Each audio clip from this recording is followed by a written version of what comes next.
വരും മണിക്കൂറിൽ കേരളത്തിലെ പത്തനംതിട്ട, കോട്ടയം, ഇടുക്കി ജില്ലകളിലെ ഒറ്റപ്പെട്ടയിടങ്ങളിൽ ഇടിമിന്നലോടുകൂടിയ മഴയ്ക്കും മണിക്കൂറിൽ 40 കിലോമീറ്റർ വരെ വേഗതയിൽ കാറ്റിനും സാധ്യത. കേരള തീരത്തും കന്യാകുമാരി തീരത്തും 1 മീറ്റർ വരെ ഉയർന്ന തിരമാലയ്ക്കും കള്ളക്കടൽ പ്രതിഭാസത്തിനും സാധ്യത.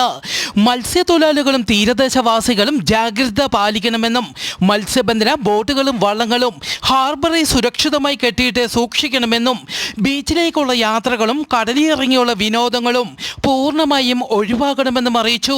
കടൽക്ഷോഭം രൂക്ഷമാകാൻ സാധ്യതയുള്ളതിനാൽ അപകട മേഖലകളിൽ നിന്ന് ആവശ്യമെങ്കിൽ മാറി താമസിക്കണമെന്നും ബീച്ചിലേക്കുള്ള യാത്രകളും കടലിറങ്ങിയുള്ള വിനോദങ്ങളും പൂർണ്ണമായും ഒഴിവാക്കണമെന്നും അറിയിച്ചു.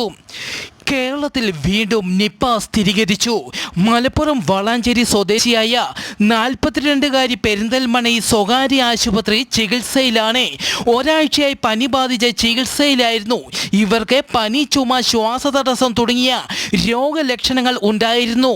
പൂനെ വൈറോളജി ഇൻസ്റ്റിറ്റ്യൂട്ടിൽ നടത്തിയ പരിശോധനയിലാണ് രോഗം സ്ഥിരീകരിച്ചത്. ആരോഗ്യ വകുപ്പ് സ്ഥിതിഗതികൾ നിരീക്ഷിച്ചു വരുന്നു.